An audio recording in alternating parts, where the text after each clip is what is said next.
The following is a production of DallasCowboys.com and the Dallas Cowboys Football Club. How about them Cowboys? Yeah! Go Cowboys! This is the Players Lounge, broadcasting live from Dallas Cowboys World Headquarters at the Star. Now, your hosts, Barry Church, Danny McCray, Heckma Harrison, and Newey Scruggs. Let's ride. Yes, sir. It's Monday. Yes, sir. It is it's that. Monday right here. It is. And the Players Lounge brought to you by Tostitos. We've got Heckma Harrison here, Barry Church, I'm Newey Scruggs. Yes, all right, Cowboys go down 26-17 last night in Philadelphia. And whenever the game ends, we all have an initial just thought. Okay. Just a reaction to it. Church, what was your thought? What was your reaction to it? We'll go around the room. BC, I'm sorry. I do not want to interrupt none of this. What's up with y'all? What's happening right now? What you talking about? Are y'all, I mean, for real? Am I in the parallel universe right now? What's going on, man? Where the tasty cake at? We thought last night was enough, man. Y'all thought last night was enough. Last night when did y'all get together and have a powwow about this? This is a separate line. Y'all got to separate. Oh, okay. Last night was enough, man. That's all the medicine my boy needed. You know, that's it. That's all he needed right there. That's all he needed right there. My man, go right ahead, y'all. Okay, cool. You want to do offense? We want defense? It's really just you know, when the game ends, especially you being a former player, the game ends, what's your first thought? What stuck out to me the most?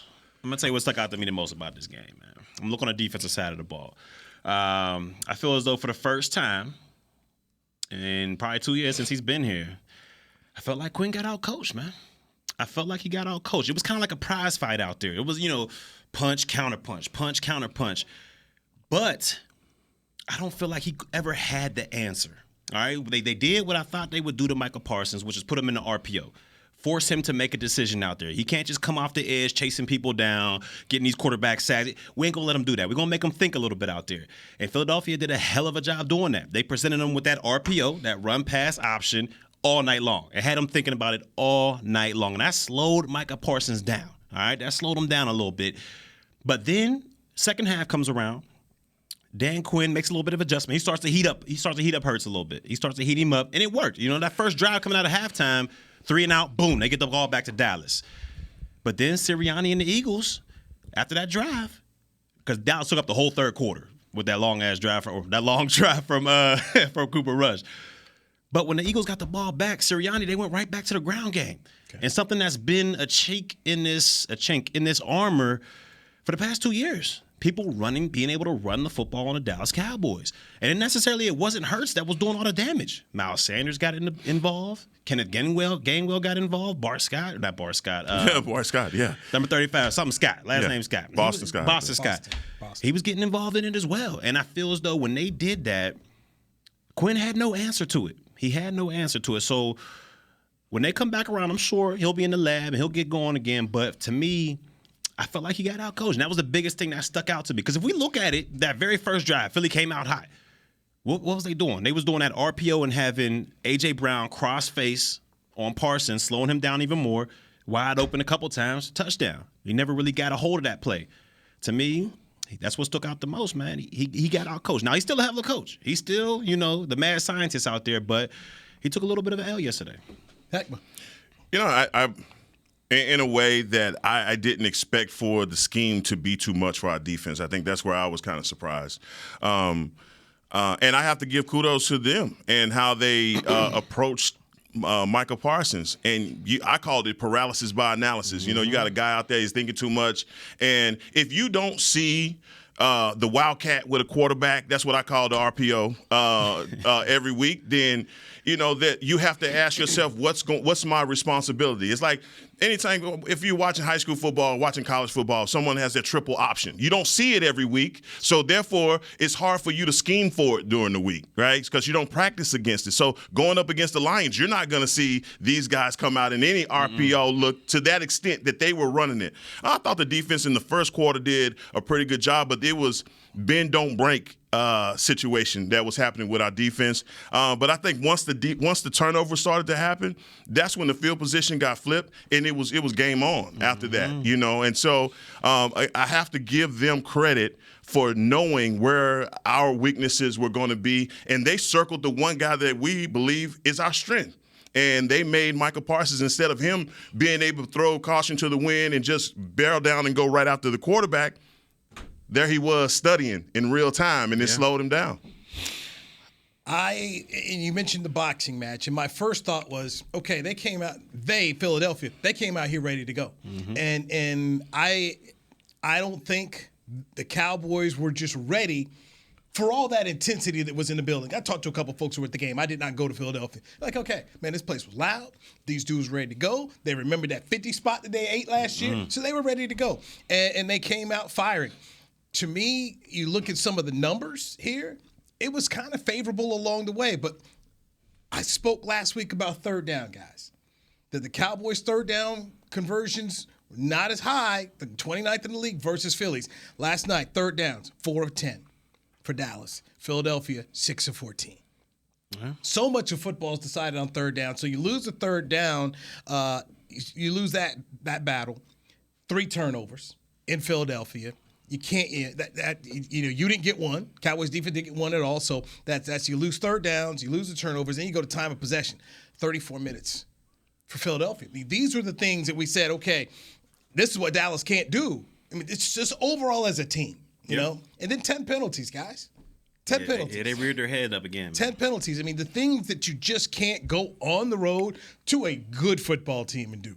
Yeah. You might you get away and beat Cleveland with that and Carolina like that, but you're not going to beat Philadelphia that way. So I looked at this. I just said, okay, these are the things that happen. If I am Dan Quinn and Mike McCarthy today, you've got some things to work on, but you got to feel good from the standpoint these dudes got down 20-3, 20-0, battle back. They did. They battle. I give them that. They battle back. I just don't feel the sky is falling. Some folks are just pessimistic. I'm like, okay. Oh, no. You want to go 16-1? Oh, no. The sky's definitely not falling. I mean, it is definitely not falling. There's work to be done here. Of course. And when you talk about penalties, the thing that just frustrated me the most, man, is the controllables. Oh. The controllable penalties. But that's always there, man, right? That's the thing. I'm like, you're Dante Fowler. Come on, man. This is the second or third time in the year you done did this. I mean, did you not want to come out the screen on Dante Fowler? Was that 4th and 4? Yeah, it's 4th and 4. 4th and 4. That's what they call that situational awareness. Are they going to go for it on 4th and 4? Probably not. It's not going to happen. And there's no excuses for that. There really are. And I think, back to what you were saying, Newt, like the penalties are maddening, especially the special teams penalties. When you have those – Kevontae Turpin is on his way, and you have great field position or good enough field position, and you have a penalty, and you set your offense back. We're just not good enough to have those kind of things happen yet. You have to give Cooper Rush every advantage on the football field. He cannot be in a situation where he's starting a drive from the 10-yard line. You expecting him to go 90? Nah, we want to set him up to be favorable. But the penalties, man, were maddening. The one that really took me off the over the edge was the one with Micah. I was just I'm like, Micah, you can't do that. In a situation where you get the stop, you get everything that you need, and then you get taunting a penalty and you give them new life. That's hard. And that's where kind of his age showed a little bit there, right there. You can tell he's kind of young still. I mean, I understand his hype. Emotions are going. The lead up to this game was outstanding. Both sides going back and forth. So you knew there was going to be some hype to it. And he made a heck of a play. Gardner, one of the best tight ends in the game, and Goddard make a heck of a play. And as a player, you want to let him know that I'm here all day. All right, you gonna see me on number 11 all day. But you got to do it in a more subtle way. I mean, in experience, he'll be able to understand how you do that. You kind of hit him with the witting where you walk by him, you kind of whisper in his ear like, "Yeah, I'm here all day." I mean, got to give that Larry Bird. You got to. Larry Bird was good at it. Kill him on the low. You got to. But when you get up, flexing all up in his ear, I'm here, mother. Yeah. They gonna call you out on it, man. And he'll learn as he gets more experience how to get that subtleness in there. But that was a huge penalty, man.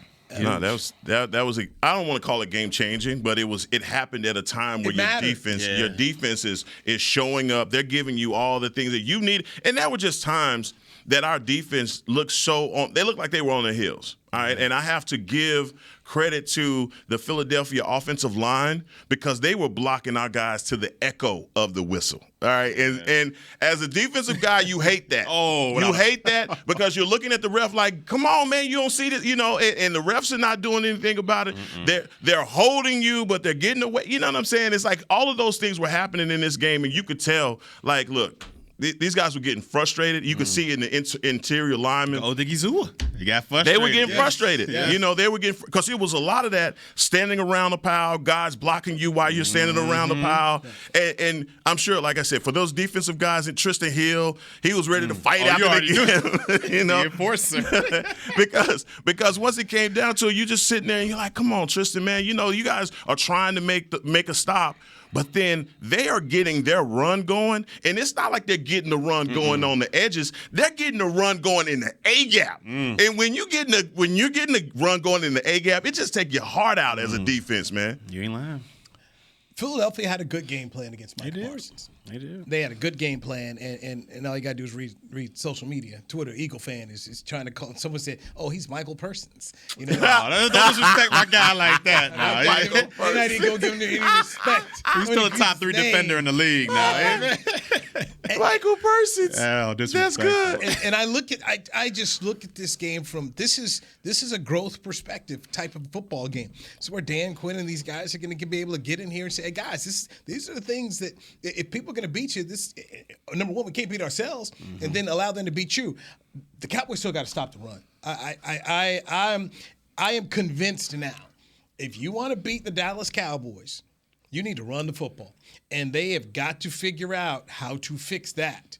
The Eagles in this football game, I mean, Jalen Hurts had 9 rushes for 27 yards, but they were effective rushes. These were just effective rushes, and they kept the chains moving here. He basically ran when he had to, and even just the threat of him running was something there. But the Cowboys have got to fix this, man. That's just my take on the Cowboys run D. What about you? No, Look, I think you try and mitigate you want to take away one thing as a defense. Like you ain't gonna give up the big play, all right, over the top, but you ain't gonna run on us, right? Or you say we're gonna bend, don't break in the run concept. We're gonna let you have it. Then when you get close enough, we're just gonna bear down and shut it down. I thought that they tried to stay alignment assignment really well, but there were just those moments where they were guessing too much. And I just go back to the days of the Big 8, man, Jamel Holloway, guys from the Oklahoma and their triple option. And you couldn't run. They had so many athletes for Oklahoma back in the day, Church, that, man, this man Holloway was like a magician with the ball. He a fake, and if your edge went that way, he was gone 80 yards. It was a wrap. Turner Gill. Guys like that. Tommy Frazier even. Guys that used to run this option. And that's why I said to myself, I'm like, this defense looks like this is an offense that they're facing, that they're not used to seeing these kind of concepts where you have to stay in your lane. If you get out of that lane, you may give up an 80-yard touchdown. And that's the part that I felt like I just wanted Micah to destroy. It hurts. I'm like, forget it. Forget the pitch. Go straight at him. Just go straight at him and put him on his butt, because that's the only way that you can stop him for even one. He'll start pitching it early. That's quick. He'll get rid of it quick. But he was just in a situation where he, especially on the goal line, the pass to number 6, I can't think of his name. Smith. I was like, that was a heck of a play, though. That was a hell of a play. But you look at our defenders on that play, everybody was like, bad eyes, man. See a little, see a lot. Exactly. See a lot, see they a all little. looking in the backfield, man. The reaction from Diggs that got the penalty. He slams the helmet down in the end zone after that. That showed you some of the confusion there. But this, once again, this is a growth game. All right, Philly, you emptied your bucket. You emptied your bucket on what you had for the Cowboys. Now they've seen it, and you got to go now. Go play. As to use the old Jason Garrett, stack some wins. You've got Detroit. You've got Chicago. You've got Green Bay after that. So you've got games to play. Christmas Eve, dudes come down here, and you're hoping to have your crew healthy to go, and see if they can run this thing back on you. But it's not a game to sit up here and hold your heads on or say you're fraudulent or anything like that. Let's go. You know what? They came out there. You battle back.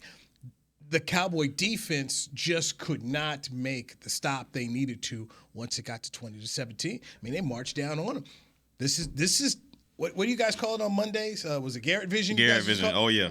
They getting circled. So Dan Quinn's going to sit up here, look at the defense. On the offensive side, Kellen Moore's going to be looking at the offense. Guys, this is where we left plays, this is where we shot ourselves in the foot. And I just think overall, McCarthy's done a very good job the last 2 seasons after losses. So, hey, here come the Lions this week. You got this game. Get ready to roll. I know we're going to take a break here, but does anybody have anything to say about the challenge or not to challenge? That is what I was going to get to. Oh, yeah, we're going to get into that. Yeah, we got to talk about that. Because we definitely need to breathe on this one. Yeah. We don't want to be up against. Yeah, we want to breathe on it. I want to say that because one of the main criticisms of Mike McCarthy was game management when he got this job. People in Green Bay were like, man, we'll have issues. Let's talk about the challenge that wasn't with Barry Church. Yes, sir. Heckma Harrison. I'm Newey Scruggs. This is Players Lounge, brought to you by Tostitos on DallasCowboys.com radio. With Smoothie King's original Angel Food and new Angel Food Slim without added sugar, you no longer have to choose between treating yourself and hitting your goals this summer. You don't have to choose between great taste and feeling great. Because at Smoothie King, every blend is made with whole fruits and no syrups, so you can satisfy your cravings without compromise. The only choice you will need to make is which one is best for you. Try our classic Angel Food or the new Angel Food Slim, blended without added sugar. Smoothie King. Rule the day. Attention Cowboys fans looking for the best shave of your life. There's a new official razor of the Dallas Cowboys, Shave Logic. Imagine not having to buy blades as often and getting more smooth shaves than your old razor, guaranteed or your money back. After more than 10 years of research and over 150 company patents, ShaveLogic is proud to offer Cowboys fans a special offer. For a limited time, visit ShaveLogic.com and get a free $10 gift card with your purchase. Go to ShaveLogic.com now for more smooth shaves guaranteed. Nobody protects you from mayhem like Allstate. You hear that?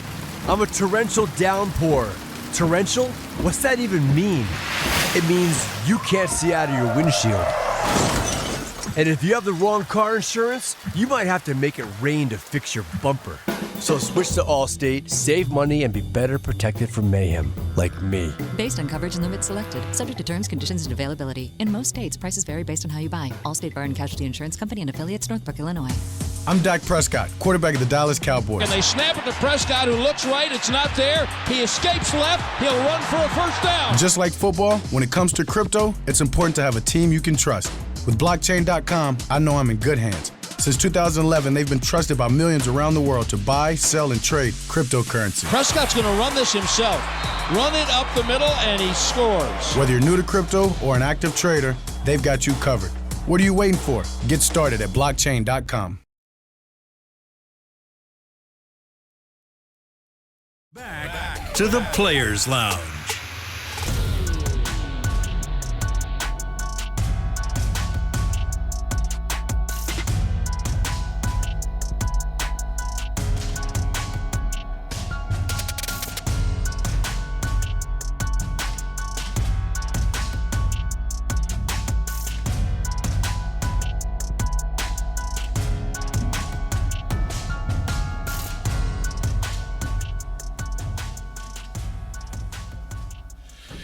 Limited tickets for the remaining home games of the 2022 Dallas Cowboys seasons at AT&T Stadium are now available. Visit DallasCowboys.com/tickets or SeatGeek.com, the official ticketing provider of AT&T Stadium. Players Lounge, brought to you by Tostitos. That's Heckma Harrison's, Barry Church. I'm Newey Scruggs. Cowboys coming off a 26-17 loss in Philadelphia. Cooper Rush was the quarterback in the game, had 3 interceptions. Hate to see it. Cowboys did not get a turnover. Didn't win the battle on third down. Defense stayed on the field 34 minutes and 30 seconds. These are the tough times that happen to them. I thought you were going to say, these are the breaks. That's what I thought you was about to do. Bring it up. Hey, that's what I thought you was about to do. Curtis Blow could definitely, What? great song definitely fit what happened there, because those were the breaks for them. Yeah. Mike McCarthy, his game management called into question and debated very much after the game when the Cowboys lost. So CeeDee Lamb converts a third down. Hell of a play.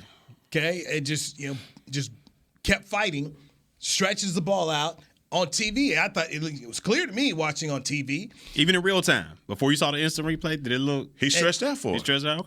And so Mike says he talked to the official on the sidelines who said, "No, I didn't get it." He said he wanted to believe the official, and. Come on. So they go for it on fourth down. They don't convert. You give Philadelphia an easy field. Defense does their part, but this wasn't good. No, it's a pivotal moment. Not good, especially when you think about, all right, you're not calling the plays, Mike. You got Kellen to do that. You're not calling defense. This is your job as the CEO. He didn't get it done. A lot of criticism going around for him today. Heck, I'll start with you. Your thoughts. Man, you can give him every excuse in the world in that situation, but you're starting to run out of him as far as game management is concerned. When you don't challenge that spot, if you do it just for the hell of it, just for giggles, flip a coin, rock, paper, scissors, it looked like he may have got there. I just thought that was a moment in the game when Mike did not challenge. I struggle with that just to figure out what could he have possibly been thinking. And I don't know if he's in the stadium not getting the same replay that we're getting at home. But still, looking at it, it looked like clearly there was a first down. And then you come back, hindsight is always 20/20. You say, Mike, if you're challenged, you would have won that. Okay? That's one aspect of it. But then after that, punt the ball. If you don't punt on 4th and inches, I mean, that wasn't it was 4th and inches. You turn around, you hand the ball off, and then you go from there with that decision. But I think as backed up as you were, analytics is going to get somebody axed because you cannot, in that situation that early in the game, say that we're going to throw caution to the wind no matter what the numbers say. You have to punt that ball, and if you're not going to run it, and if you don't have one running play in your whole power something that can get you an inch, then, man, throw the whole playbook away. Yeah, I'm with you 100%. I mean, look, real time, it kind of looked like he stretched it over and got it. And, maybe you take your time a little bit, get your guys in the booth to say, hey, do we got a case right here to go challenge it? Because you had time. You had time to do so. But whatever, you don't challenge it, whatever, you decide to go for it. My big issue is the same thing you had an issue with. It's less than a yard. It's less than a yard. Ezekiel Elliott had been running that thing the entire afternoon. They couldn't handle Ezekiel Elliott down there. He was pounding these guys. So you got a $90 million back in the backfield. Your offensive line has been doing pretty decent, up to that point in the game. Just turn around and hand the ball off. Please. And it's not like you got Dak Prescott out there, so I don't understand the whole, it was a boot, right? It was a boot. Like, what are we doing putting Cooper Rush on the move? I mean, what does that accomplish out there? If you're going to go for it, there's only one option to do it. You give the ball to Ezekiel Elliott and let him get that 1 inch for you, or 10 inches, whatever it was. And then you go about your day. But to decide to go for it and hit you with the bootleg, and it just didn't make sense to me. It reminded me of that play, was that last year? It was like 4th and 1, and we decided to throw a 5-yard hitch to CeeDee Lamb on the outside. It was just, things like this are just, it's what bad teams do in games. That's how they lose games. But it was an inch. And you give it to the inches we need are all around us. You put it in Cooper Rush's hands. If you look over there, you're gonna see a guy that'll go that inch. Al Pacino, baby. But why put it in Cooper Rush's hands? I don't know. At that point. No, I can't do it for you. I'm too old. I've lost all my money. No, it's hard. That was a hard way. That was a hard way to go. And I think getting cute in that situation, where like you didn't have to. But it was like, man, it was a build up to more of. I saw Kellen Moore do more of that as the game went along, and I kept. And as I watched it again and again, I think that the Philadelphia Eagle defense, they were loading the box so much against Cooper Rush and daring him. They dared him to throw. They believed in the secondary. Let me go back into there to the okay. So it becomes 4th down, and Mike spoke about after the game. They were turbo. So when you said they had time, they didn't really have time because he was like, "Let's get up on the ball." So you were trying to, kind of surprise them. That's what I say. So were they catching them off guard? Yeah, but you didn't give yourself time to just. Hey, somebody check the booth. Let's take our time for the clock run. Somebody tell me, did he get it? Did he not get it? So when you went turbo, you even eliminated that. Because what you needed, from what it sounds like, is somebody to say, hey, somebody to buzz down. Mike, throw it. Just challenge this. When you go turbo like that, you take that away from you. So there's more criticism from him on that, and it's legitimate. In my opinion, it's legitimate because this is why you're paid the big bucks to make sure that happens. What is it, October 16th? Okay, so now it's October 10th. So October 16th, let's hope you see this. These guys, Mike always talk about self-scout. You guys self-scout this, and then come December, January, something like this doesn't happen again, because it was definitely. It helped them continue the momentum, and just your coach can't. Greg Popovich always says, a coach can't be the reason why. Mm-mm. You put your guys in a bad spot. He put his team in a bad spot. It's frustrating. Yeah. One of many frustrating things on the night. For the Cowboys. But also, I look at this and say, okay, these guys had the ability to go back, look at this film, and say, okay, this is what you can't have to go beat a team like the Eagles. Your coach can't not be on his game. Can't have 3 turnovers. Mm-mm. Can't be out here guessing and getting fooled. This is a part of it. I got another thing, man, that y'all may want to check out, man. I don't know if Michael Gallup is 100% healthy. This game really looked. I saw some things from Michael Gallup that I hadn't. Like he was coming out of his routes a little bit earlier. On that one, like every time they went to Michael Gallup, it was either tipped or intercepted. The times he had 7 targets for the game, he only caught 2 balls. But that's something to monitor. I know we want to get Michael Gallup back involved in the offense, but sometimes to his own demise right now. It just feels like.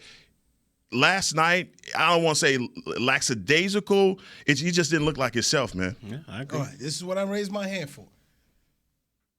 I hear your point, but this is the other point. I talked to Rodney Harrison about this going into the matchup. We were talking about this. I said, Rodney, I think their corners are better right now than our receivers. Oh, without a doubt. Yeah, that's without a question. This battle, I'm like, if you tail the tape here, give me Philadelphia. They played good last night. They did. They top 5 secondary out there. They played good last night. They played really good last night, and. This is the growth mindset. Hey, guys, what you put out, that's not going to cut it. Guys, next time you meet it, if you want to go that's not going to cut it. You got to be better. Because it wasn't only Gallup out there that was getting clamped up. I mean, you look across the board, Philadelphia's secondary clamped down on these receivers. There was no separation. Talk about the percentage of man versus zone that you recognized in the game. I seen a lot of man. I seen a lot of man too, and they had low rap plays. So let's dissect that. You as a secondary guy, okay, knowing that if you are a quote unquote number 1, number 2 receiver in the league, you gotta beat man coverage. You gotta beat man coverage. This is what this is all about. Have we not been saying this about CeeDee Lamb? I don't care. Look. Even on the play where, and people are on him about the interception, saying that, oh man, you should have came back to the ball, try at least knock it down. I think that's the little nuanced thing that separates number 1 receivers from the rest of the league. Those little small things. Yes, he won the route. Mm-hmm. And I would have been pissed off too, dog. I won the route. That was a house call. I'm gonna hit my head on the goalpost. Mm-hmm. All right, but the ball is underthrown, and you know that this guy is he's gonna come and intercept it. At least try and knock the ball down, or at least be pursuing him to make the tackle. I think those are the small things. Maybe maturity. You've mentioned that before. Maybe that has something to do with it. But when I looked at Michael Gallup last night, it was just cutting off routes too soon, or the way that he was running. Maybe he didn't think he was getting the ball. I don't know. It was a pass play, so you would think that he would be prepared.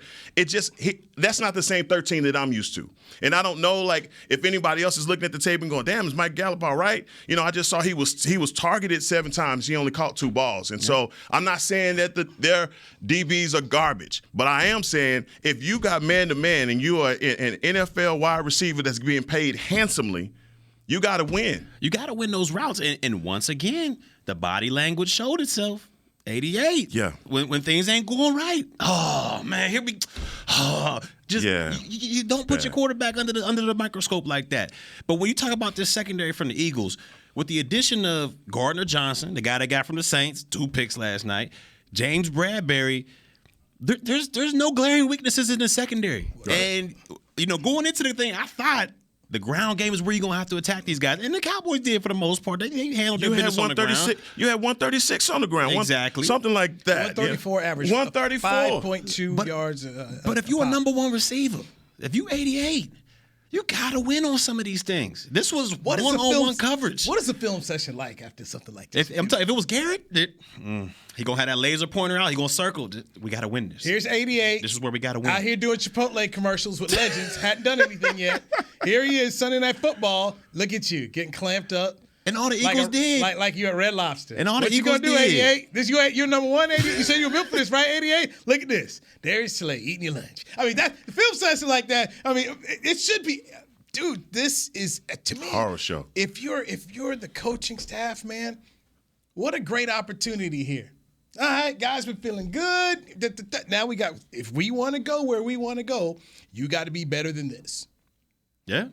I mean, personally, seeing this – Lions, the Lions in trouble. Lions should be in trouble if you're watching this and they're calling you, Gallup, where you at here? I mean, there's so many things they could point to and just guys, this isn't gonna win games. What are we doing here? Right, guys, this is not gonna win games. This is not gonna win a championship. Guys, we're gonna be home in January real fast, just like this.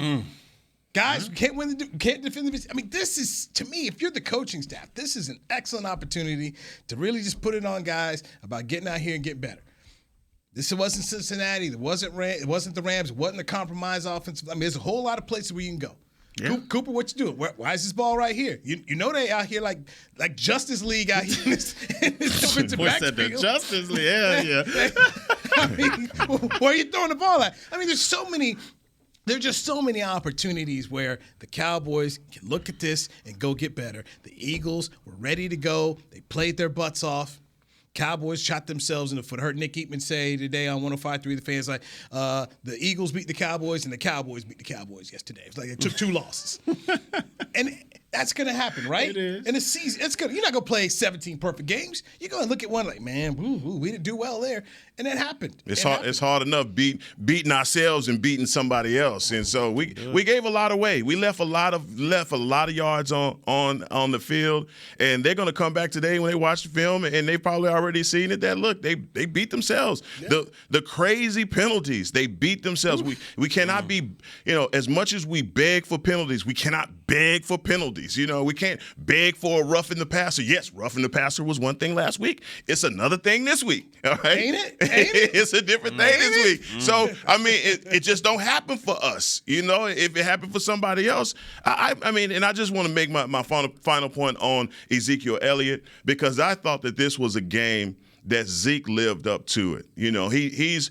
People are asking the question of how does he feel about the rotation between him and Tony Pollard, and I think that he's handled it with a lot of grace. Being the kind of career that he has, he's gone over 10,000 yards from scrimmage, ranking him amongst some of the best running backs that come through the Dallas Cowboys. Emmitt Smith, Tony Dorsett. I mean, that's the kind of presence you want to be in, right? But last night I thought that not only did we need him as a runner, we needed him as our extra swing tackle. Yeah. And so he comes in and he handles those roles, and he doesn't complain about it. But then on that touchdown, I mean, to me, I'm like, if you have that in your bag, and we can benefit from that in November and December, man, we're going to be working with Crisco. All right, let's hit a break here, our last break. Man, I'm just not where a whole lot of other people are, down in the dumps, because number 4 was spinning the ball before the game. Talk about it. Let's dive into that next with Heckma Harris and Barry Church. What are we going to get, man? This is Players Lounge. What for are we going to get? We'll talk about that next right here on DallasCowboys.com radio. Nobody protects you from mayhem like Allstate. You hear that? I'm a torrential downpour. Torrential? What's that even mean? It means you can't see out of your windshield. And if you have the wrong car insurance, you might have to make it rain to fix your bumper. So switch to Allstate, save money, and be better protected from mayhem, like me. Based on coverage and limits selected, subject to terms, conditions, and availability. In most states, prices vary based on how you buy. Allstate Bar and Casualty Insurance Company and affiliates, Northbrook, Illinois. I'm Dak Prescott, quarterback of the Dallas Cowboys. And they snap it to Prescott, who looks right. It's not there. He escapes left. He'll run for a first down. Just like football, when it comes to crypto, it's important to have a team you can trust. With blockchain.com, I know I'm in good hands. Since 2011, they've been trusted by millions around the world to buy, sell, and trade cryptocurrency. Prescott's going to run this himself. Run it up the middle, and he scores. Whether you're new to crypto or an active trader, they've got you covered. What are you waiting for? Get started at blockchain.com. Want to use what the pros use? How about the official men's skincare brand of the Dallas Cowboys, Jack Black? Right now, you can get the Jack Black Starter, a curated collection of Cowboys locker room favorites for just $10 with free shipping. The starter includes 4 Jack Black skincare favorites, plus a full-sized intense therapy lip balm. Go to getjackblack.com/Cowboys and use the code word TEAMJB. That's getjackblack.com/Cowboys. The Jack Black Starter, $10, free shipping. With Smoothie King's original Angel Food and new Angel Food Slim without added sugar, you no longer have to choose between treating yourself and hitting your goals this summer. You don't have to choose between great taste and feeling great. Because at Smoothie King, every blend is made with whole fruits and no syrups, so you can satisfy your cravings without compromise. The only choice you will need to make is which one is best for you. Try our classic Angel Food or the new Angel Food Slim, blended without added sugar. Smoothie King, rule the day. Back to the Players Lounge. NFL Plus is here, which means no matter where you are, this is how you football. Get live, local, and primetime regular season and postseason games on your phone, tablet, game replays, and more. Go to plus.nfl.com and start your free trial of NFL Plus today. Heckma Harrison. Barry Church, former Dallas Cowboys safety. I'm Newey Scruggs. This is Players Lounge brought to you by Tostitos.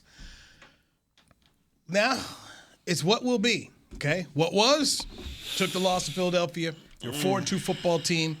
This should have been Cooper Rush's final start. Dak Prescott warming up before the game, also taking snaps from under center.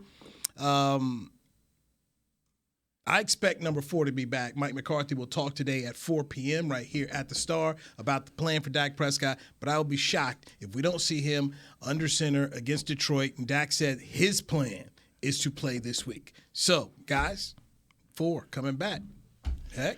Floor is yours, Doc. You know how I feel about Dak. I've been telling you hey, boy, I'm with Dak, whatever he do. But my question is, if Dak was doing it like that on the field before the game, why the hell didn't he play?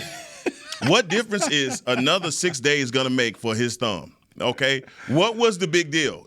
He was out there throwing it the way that he was. I saw it. You saw it.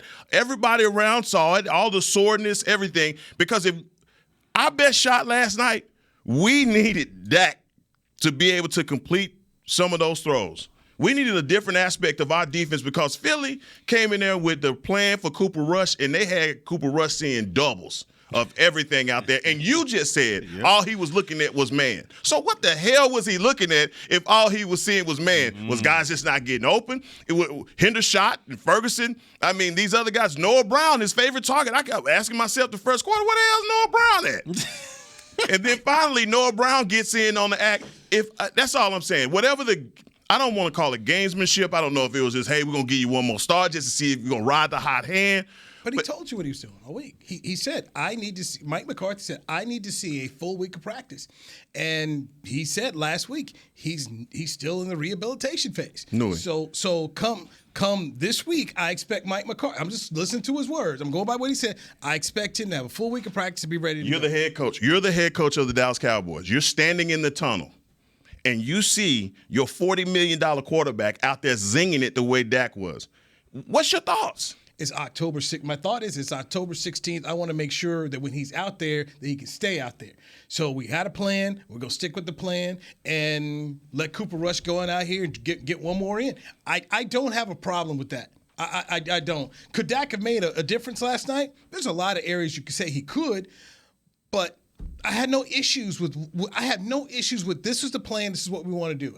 I don't. Did the risk outweigh the reward, though? Like, if you play him and he gets hurt, and you out for the rest of the – I mean – You ain't practiced all week, and we're going to throw you out here.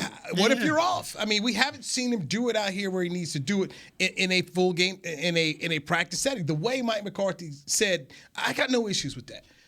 I honestly, I don't. I'm not looking at that saying, man, if 4 played, they would have won. I don't want to say that. Why don't you want to say that? Because they went out there with what they had, and then with what they had, they shot themselves in the foot. Barry, I'm not calling you a quarterback aficionado or nothing like that, but if you are a coach and you see your $40 million quarterback that you know is the man that's going to get you over the hump out there throwing, and you've had him all week, and you know what he's capable of, game time ready. In October. You don't play him? No, because I don't think the reward. I don't think the risk outweighs the reward on that. What's the reward of playing him this Sunday? He go against a lesser defense. He hadn't had the practice time. He's off. That's his job. You went out there with a whole thing wrapped around. I did. But I'm playing for a contract. What are we talking about? We can't baby this man. This is what this man do. This is what he do for a living. What are we talking about, man? We're going to see a this lesser week. Opponent. What? Okay. We're going to see this week. What? Right. We're going to see him this week. It's all right, Heck. It's all No, right. we needed him yesterday. We needed that yesterday. It's okay. Are we sure, though, if he's in there that they On that read option, did you see how Philly whole defense went down on that read option? Rush wasn't going nowhere. They said, we know what you're not about to do. What? But if they had Dak out there, you still think Eagles would have reacted the same way? I don't think they load the box up and say, I double, triple dog dare you to make that throw out there. Yes, they would have done some things differently, but most of all, they had a plan going in here. I don't have an issue with the plan. And you know what? They've earned the right with the way Cooper Rush has played and the way they've turned things around since Tampa Bay that Mike McCarthy's earned the right to say, this is the plan, what we want to do, and let him go do it. So everything, let me just be clear. Everything that Cooper Rush has done, I think ideally every football team in the NFL wants for their backup quarterback to be capable of. If our main guy goes down, we want you to be able to win 4 straight games. That's ideal. But the reality is, if your backup is in, everybody looks at it as your season is over, right? I do. This guy has come This guy has come in. He is held up. He's done something, kept you in contention. Even right now, as we're sitting in third, I think we feel like we've gotten away with something because Cooper Rush has been been able to get it done. 102 yards. He's throwing for 102 yards, and our defense is still that good. And we knew that if our defense just did not have that lights-out game, he would struggle. We had it yesterday. Guess who we needed? We needed 4, dog. That's what we needed. They might hit you with it. He told you he ain't ready yet. He ain't ready yet, Got man. the plan. They stuck with the plan so far. The plan has been good so far.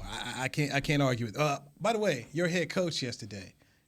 Go get on TV, talk about fly, Eagles, fly. Fly, Eagles, fly. I couldn't believe you said it either, man. I mean, man, all I thought was that line in Undercover Brother said, I'm sorry, we're out of Dickies. He said, we're all sold out.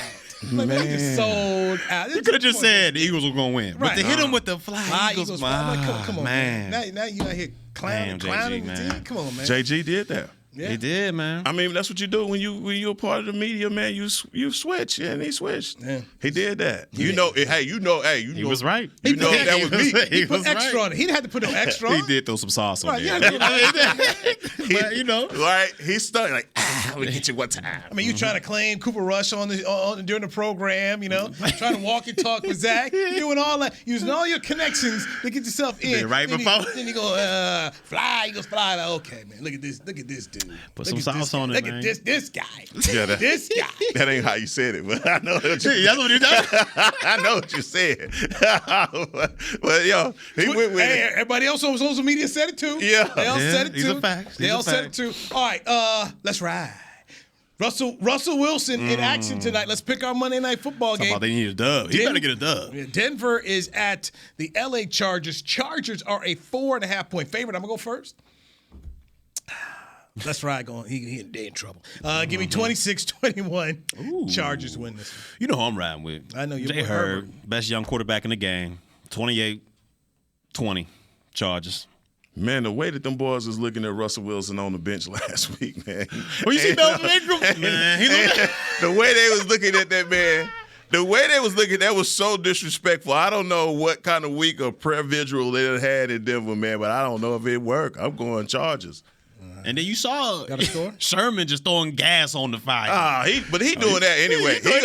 Well, you just story like, hey man, we don't have his phone. He had to talk to his manager in order to get in touch with Right. him. I'm like, oh man, y'all just throwing gas on the fire, man.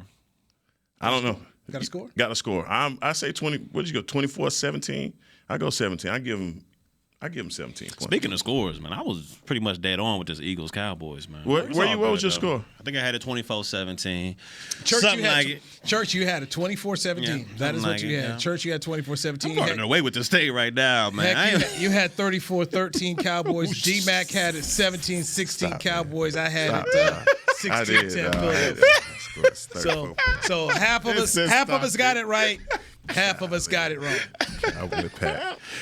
You hate to see it, man. You hate to see it, man. They're going to bounce back this week, though. They got Detroit. They got Dan Campbell. Well, they better. Dan Campbell. You got Detroit and Chicago, then a bye. So get yourself to 6-2. Get yourself to 6-2 and hit a bye week, and then you get on up to Green Bay, and they don't look too good either. They've got some issues. But there. how bad do you feel after this game? As a team, you come back and you riding high, and you take this L to the Eagles. I mean, how do you, as a team, how do you bounce back? Because you're in third place now, and you're in third place. Because it was Philly, you still feeling kind of salty because you're going to hear it the whole rest of the week, but. As a defender, I'm feeling kind of mad if you look at it because this defense we all know they was a string. That's what they spoke about afterwards. They spoke. They're gonna put it on themselves. Yep. So they're gonna take it pretty hard. No excuses. We'll be. This is not going to define us. Afterwards, heck, they said the kind of things that you wanted to hear. They know this wasn't good enough. Mm-hmm. They know it wasn't good. I mean, no, we never get to talk to Kelvin Joseph. I'd love to hear. Hey, man, you stopped Turpin, right? You tackled Turpin, right? I mean. He came in there with shoulders. Man, put him down. Boss man fat, man. I just it's so frustrating. So frustrating. I'm gonna end right there because I'm gonna get frustrated thinking about number one. Hackman Harrison, appreciate you. Barry Church. Yes, all right, for Jazzy, Chris, Big Will, everybody who helps put this thing together. Our man Douglas Bear Cloud, we appreciate you catching the Players Lounge right here on DallasCowboys.com radio. This has been a production of DallasCowboys.com and the Dallas Cowboys Football Club. How about this, Cowboys? Yeah!